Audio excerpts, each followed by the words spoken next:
الله أكبر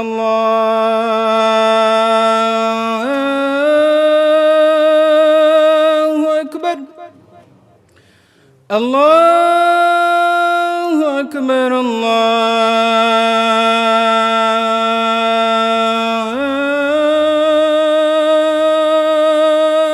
الله أكبر أشهد أن لا إله إلا الله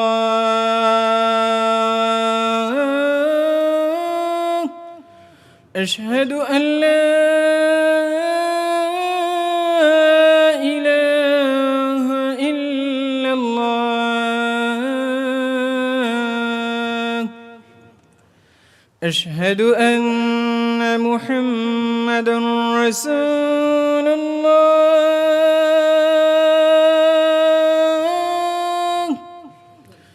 أشهد أن محمدًا رسول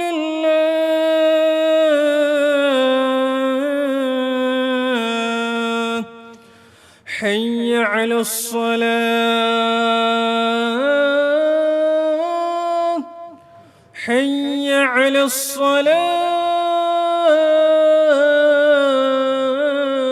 الصلاة حي على الفلاح حي على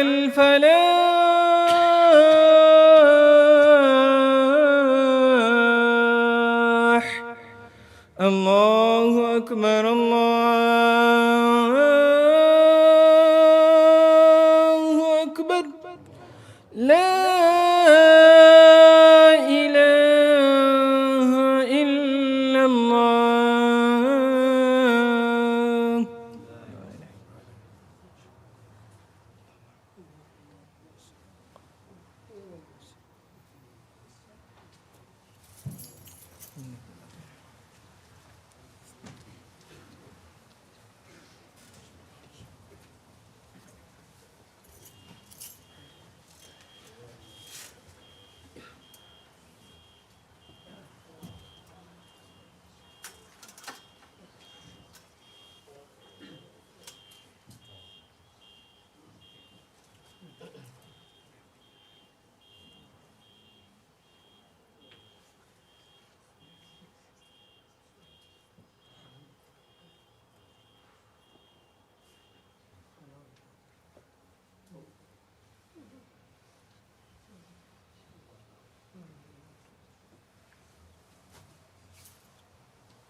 السلام عليكم ورحمة الله.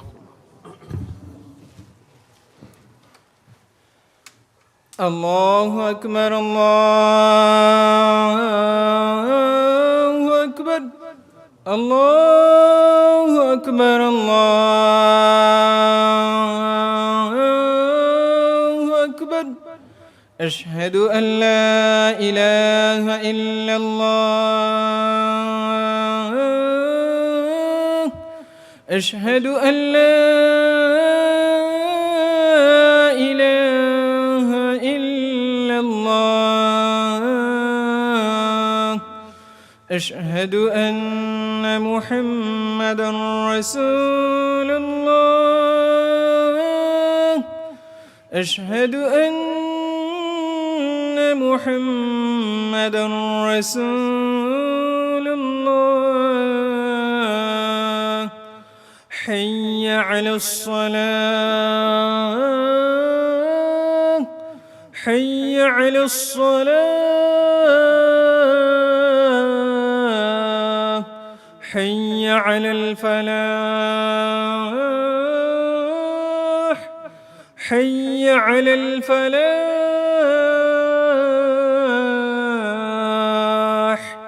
الله أكبر الله أكبر لا إله إلا الله.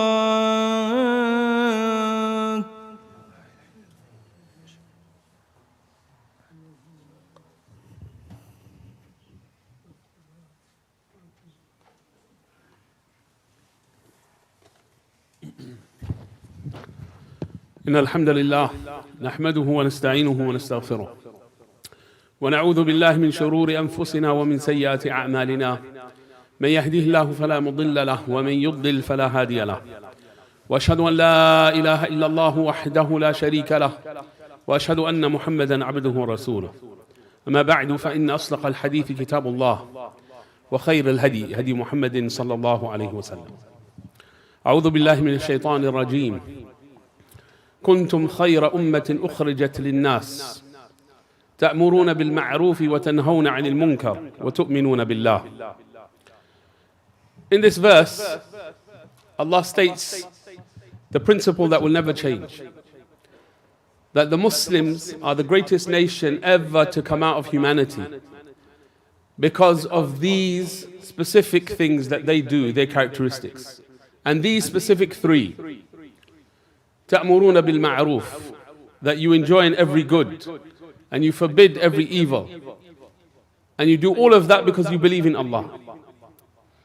Now there are so many different issues in the current world that require the Muslim nation, every single individual from us, to stand up and speak out, because they are all injustices. Whether they are personal, whether they are in the community, in society, whether on a national or international level. But this khutbah, inshallah, we want to focus, like many other khutbah or khatibs up and down the country, on the plight of our brothers, the Uyghur Muslims. So this is the focus for us today.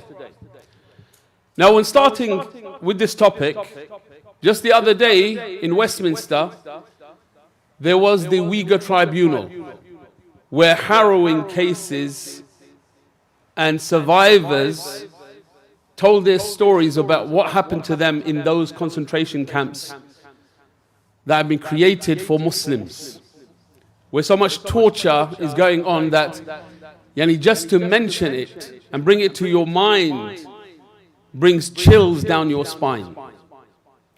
So one of those cases, one of our sisters, Sister Zumrat Da'wat, she says that while they were beating me, I called out, Ya Allah. She said this phrase, Ya Allah.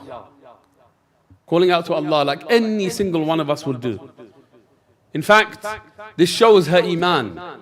Because in the intensity of pain and the intensity of struggle, if your heart turns towards Allah, you are a believer. you are a believer. And we only hope and pray that that will be our case if we are ever subjected to such things. May Allah protect us all. So she called out, Ya Allah. What did they do? She says, and that only made them become more severe in their beating of me. And then they said on top of that, go and find your Lord. Now these words, you can understand how hurtful they are, how angry they make us feel. And you can understand that this is going on 24/7 in those camps. Not to mention organ harvesting. What that means is they cut up our Muslim brothers and sisters and take out their organs to keep them, to use them as they please, for experiments, maybe for transplants for their people if they want to. The separation of children from their parents. The indoctrination of atheism to take away their Islam. The burning of the Quran. The desecration of the Quran. The humiliation of our brothers and sisters, not to mention the torture and the pain and the rape that goes on in those concentration camps. You have human rights organizations speaking out about this all of the time now. But there's a satanic whisper that comes to the heart of the believer. And it doesn't come in the ears, it comes in the heart of the believer, because shaitan, as the Prophet ﷺ says, Inna shaitan yajri min ibn Adam majra dam. That shaitan, he runs through every single one of us, just like our blood runs through. You can't stop him from getting to your heart. What does he say? What's the satanic whisper? He says to us, but you're an individual, you're a single person. So what, this injustice, you can't do anything about it. You're a single person, you can't do anything about it. That's the thought.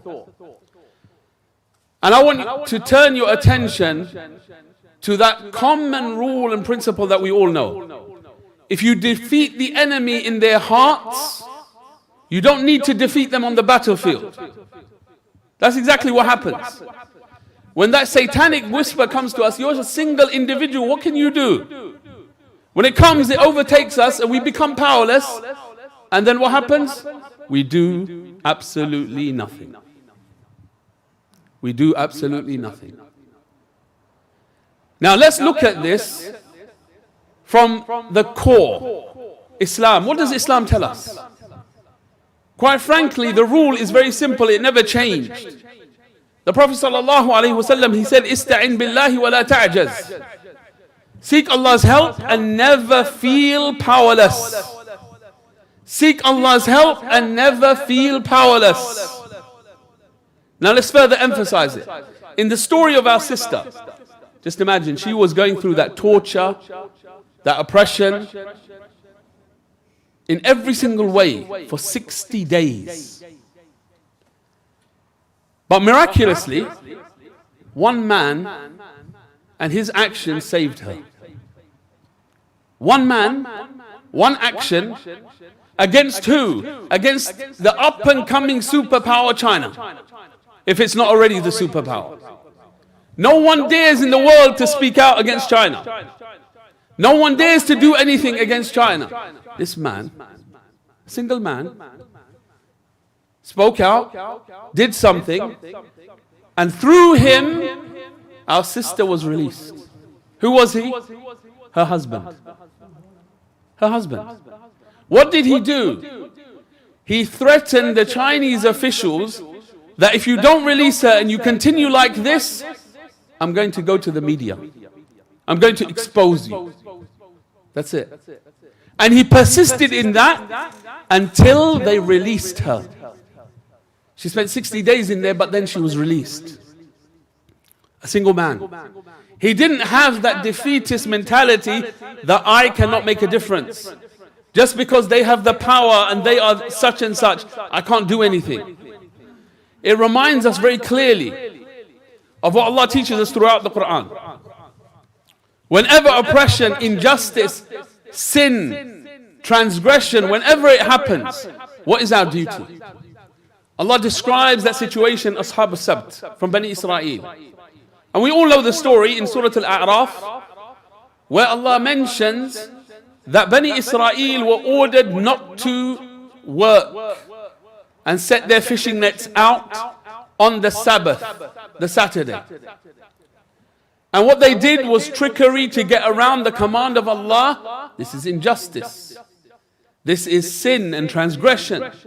So they put their nets out the night before, they left them there, the fish got trapped, and they would pull them in. So they were bending the rules, breaking the law of Allah. Transgression, sin. Then a group of Bani Israel stood up and told them, stop, what you're doing is haram, this is injustice, this is oppression. You're transgressing the limits of Allah. Another group said to this group who stood up and started warning, they said to them, لِمَ تَعِظُونَ قَوْمًا اللَّهُ مُهْلِكُهُمْ أَوْ مُعَذِّبُهُمْ عَذَابًا شَدِيدًا. Why are you guys telling these people to stop it? Because Allah is going to destroy them and punish them. A severe punishment. So leave it alone. Allah is going to deal with them. That same satanic whisper that comes to every single one of us. Allah is going to deal with them, so leave it alone. You don't have to do anything.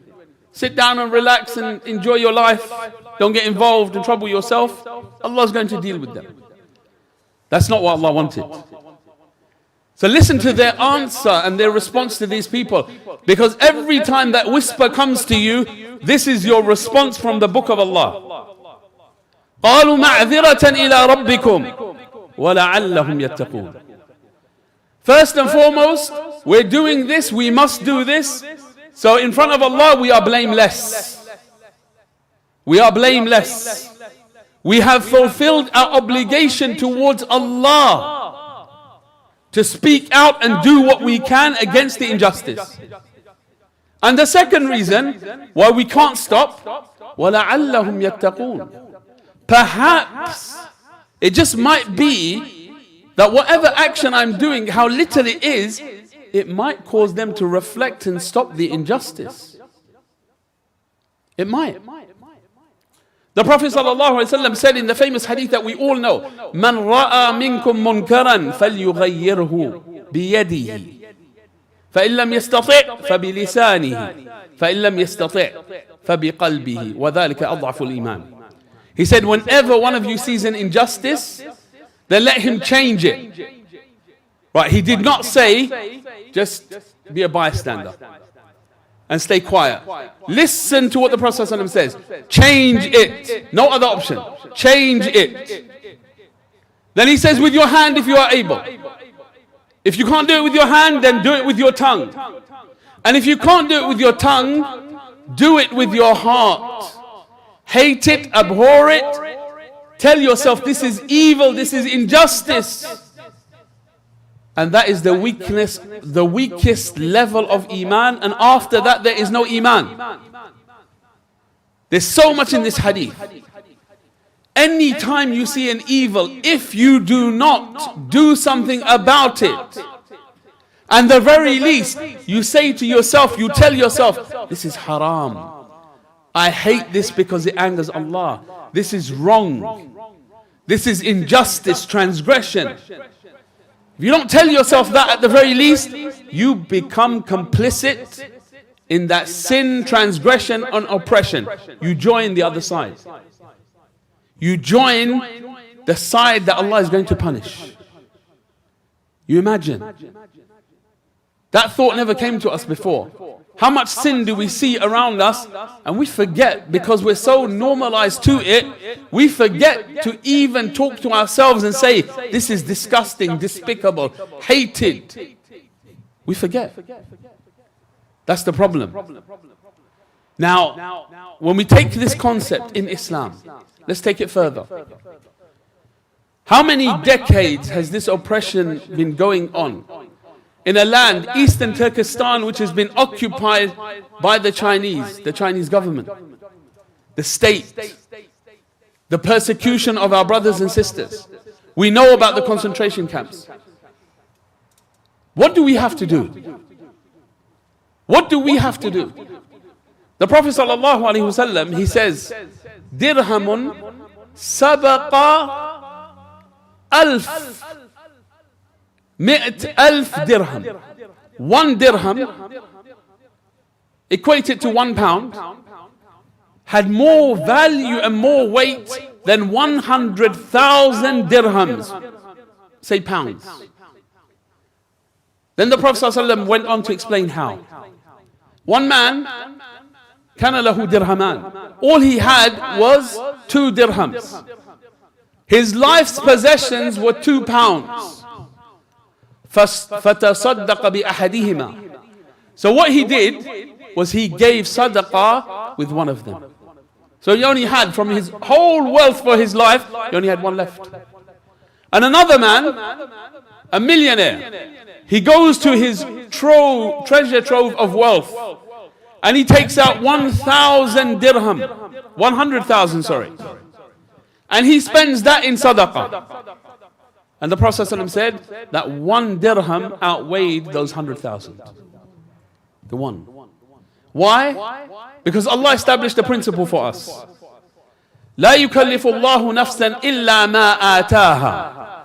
Allah does not burden a soul except with what it is able to do. Every single one of us is able to do something. That is our obligation. Do what you are able. Allah's not going to charge you with the outcome. You know, there's this satanic whisper that comes to us. You know what? If I can't perfect this thing, and we become idealistic, if I can't bring about the change fully, then I'm not going to do anything. I'm not going to do anything if I can't bring about the complete change. So people say, what's the point of protesting? Because you're not going to change the government's mind. The government's not going to do anything. What's the point of sending this message and making people aware? Because you're not going to change the situation for them. They're still going to be tortured. Satanic whispers. These are satanic whispers. Why? In management and leadership courses, you know what they say? They give this example. They say a man who's stranded on a beach, okay? And the tide is going back.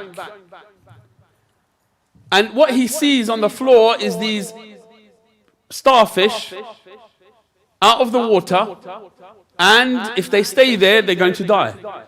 So what he does is he picks them up and he chucks them into the water so they can remain alive. Another man who's looking at what he's doing, he comes up to him in a state of scorn. He says, what are you playing at? What are you playing at? What difference are you going to make? What difference are you going to make? So the first man who was saving them, he picks one up.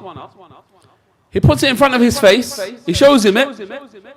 And then he throws it back into the water. And then he says this remark. I made a difference to that one, didn't I? I made a difference to that one, didn't I? This is the mentality of a Muslim. Enshrined in our Sharia. Do something. Because Allah is not going to say to you, who is perhaps a taxi driver here in East London, or a factory worker, or an employee in an office, he's not going to say to you, why didn't you liberate Palestine, or free the Uyghur Muslims, or change the situation in the world? He's not going to say that to you. But what Allah will account us for is, why didn't you do this when you were able? Why didn't you help in the work that was going on when you are able? Why didn't you give that money when you are able? Why didn't you say that statement when you were able? Why didn't you spread the message and share the plight of our brothers and sisters when you were able? Why didn't you send those pictures and those resources to spread the word when you were able? Let's think about that. And this section I want to finish and come to an end by reminding us. You know, we look at the leaders of the world. We look at the influencers in the world. And when they are not speaking out against the oppression of our brothers and sisters, whether the Uyghurs or the Palestinians or any others, We get frustrated and angry with them. And then we think to ourselves, you know, when they're raised up Yawm al-Qiyamah, they're going to answer for this. But you know what's much scarier than that? Is if we were to be raised Yawm al-Qiyamah and we were along with them all. Why? Because the little that we could do, we didn't. Because those satanic whispers. May Allah protect us and guide us. Walhamdulillahi Rabbil Alameen. Alhamdulillah, wassalatu wassalamu ala Rasulillah, amma ba'd. Because time is very short, there is a campaign going on and has started. The campaign is called Stand the number 4 Uyghurs. Stand for Uyghurs. The campaign is being run by Islam 21C, but there are so many different organizations who are part of this campaign. And the culmination of this campaign, along with the resources and the pictures and all the information that you can find at islam21c.com, that you can spread and share the plight of our brothers and make a difference. Along with all of that, there is a march that's happening, a protest that's happening outside the Chinese embassy, the 1st of July. It's a very significant date for the Chinese. It is their 100th anniversary. Their 100th anniversary. And on that day, we need every single Muslim who is able to join the protest outside the Chinese embassy. Now, it's not because we're going to go there and the Chinese are going to suddenly say, you know what, we're going to stop doing our oppression. That's not the reason. Our brothers and sisters and those who are leading the campaign from the Uyghur Muslims themselves, the leaders from amongst them, have asked for our help. They want us to make it known that this oppression cannot go on. And they believe that just by promoting and spreading the word like this and standing up, we can make a huge difference. A huge difference for the Uyghurs who are suffering, a huge difference in their morale. Even in the concentration camps, I guarantee you they will hear the Muslims of Europe, the Muslims of the UK came to our aid. Do you know what that does to the oppressed person? Just imagine. You were being tortured and suffering like this. You feel all alone, isolated. Everyone's forgotten you. The ummah has forgotten you. No one's doing anything. And then suddenly, you hear that your brothers and sisters in their huge numbers stood for you outside of the oppressors' houses. And they made the noise. Morally, you will be so inspired, it will hold you in good stead. You may even save their iman to that level. With that simple act, it's not for the whole day. From 5 o'clock to 8 o'clock, that's 3 hours of your life. 3 hours. Let's say journey time is an hour. Say 5 hours of your life. Can we give up 5 hours of our lives? Not to mention the hundreds and hundreds of hours that Allah has given us to do whatever we like with. 5 hours of your life, spare them to make a difference for our brothers and sisters. And don't fall prey to the satanic whisper that comes and says, if you don't go, you're only one person, doesn't make a difference. Every person from this ummah makes a difference. Because this ummah is a blessed ummah.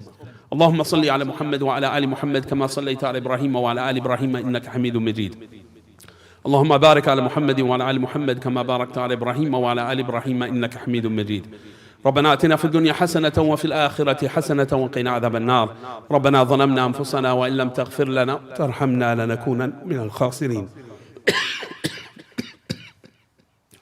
اللهم احقن دماء المسلمين في كل مكان يا قوي يا عزيز يا رحمن يا رحيم سبحان ربك رب العزة عما يصفون وسلام على المرسلين والحمد لله رب العالمين.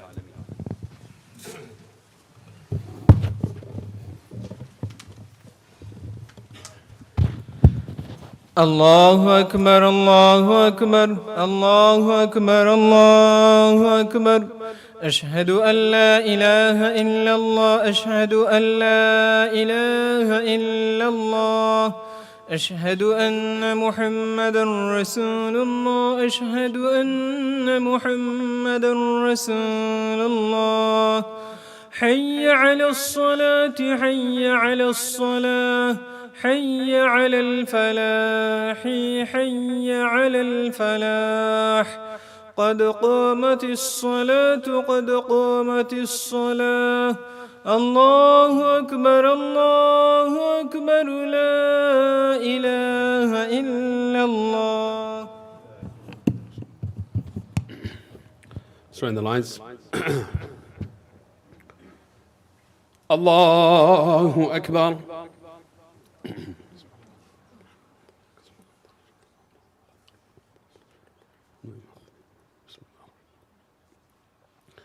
الحمد لله رب العالمين الرحمن الرحيم مالك يوم الدين إياك نعبد وإياك نستعين اهدنا الصراط المستقيم صراط الذين أنعمت عليهم غير المغضوب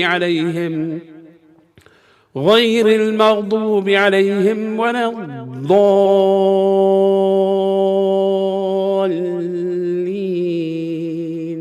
آمين. يا أيها الذين آمنوا اتقوا الله حق تقاته ولا تموتن إلا وأنتم مسلمون واعتصموا بحبل الله جميعا ولا تفرقوا واذكروا نعمة الله عليكم إذ كنتم أعداء فألف بين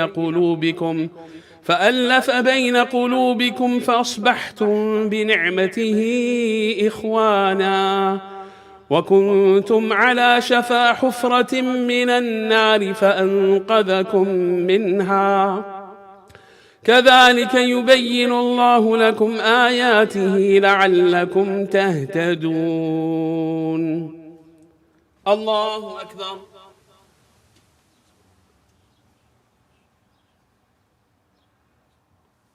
سمع الله لمن حمده. الله أكبر.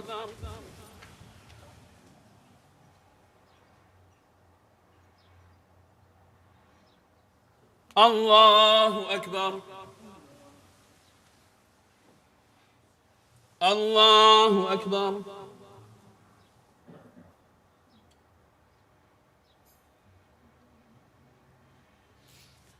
الله أكبر.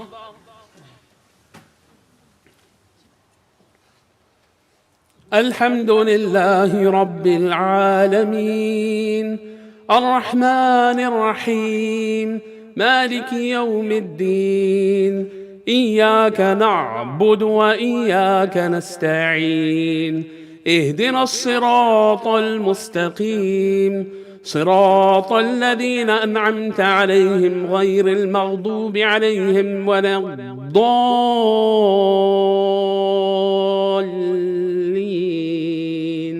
آمين. ولتكن منكم أمة يدعون إلى الخير ويأمرون بالمعروف وينهون عن المنكر وأولئك هم المفلحون. ولا تكونوا كالذين تفرقوا واختلفوا من بعد ما جاءهم البينات وأولئك لهم عذاب عظيم. يوم تبيض وجوه وتسود وجوه فأما الذين اسودت وجوههم أكفرتم بعد إيمانكم فذوقوا العذاب بما كنتم تكفرون. وأما الذين ابيضت وجوههم ففي رحمة الله هم فيها خالدون. الله أكبر.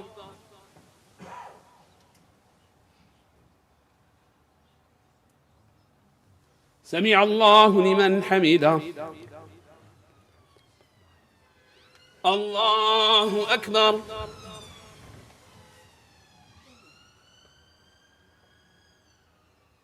الله أكبر. الله أكبر.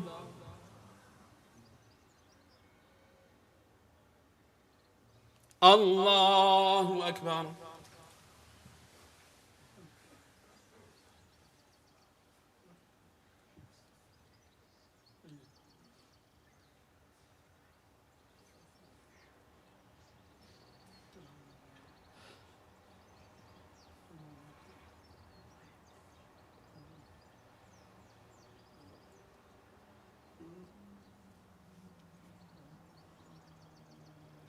السلام عليكم ورحمة الله. السلام عليكم ورحمة الله.